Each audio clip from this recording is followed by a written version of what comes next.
Gubernur Papua Lukas NMB ditangkap Komisi Pemberantasan Korupsi di sebuah restoran di distrik Abepura, Kota Jayapura, Papua.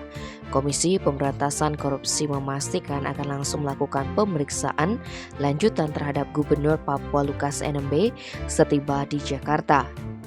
Kepala Bagian Pemberitaan KPK Ali Fikri di Gedung Merah Putih KPK Jalan Kuningan, Persada, Jakarta Selatan, Selasa 10 Januari mengatakan upaya paksa penangkapan ini dilakukan setelah Lukas NMB kerap tidak kooperatif dalam pemanggilan KPK.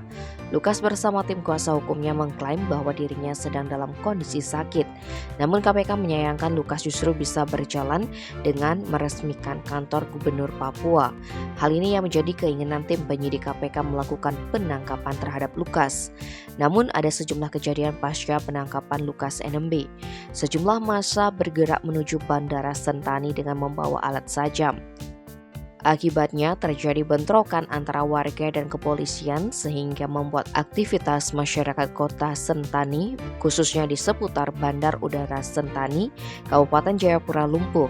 Selain itu, arus lalu lintas dan kegiatan ekonomi di area tersebut juga lumpuh karena aparat membubarkan paksa massa yang melakukan protes terhadap penangkapan Gubernur Lukas NMB. Hingga kini aparat keamanan masih terus berjaga di sekitar kota Sentani dan Bandar Udara Sentani.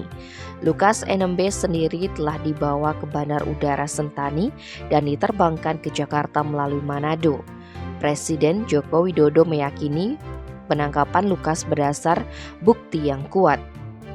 Di G-Expo Kemayoran, Jakarta, Selasa 10 Januari, Jokowi menegaskan semua pihak sama di mata hukum, termasuk penguasa di tanah cendrawasih itu. Kepala negara memastikan mendukung langkah KPK dalam pemberantasan korupsi. Kapolda Papua Irjen Pol Matius Fakiri membenarkan perihal penangkapan Lukas NMB oleh KPK Selasa 10 Januari.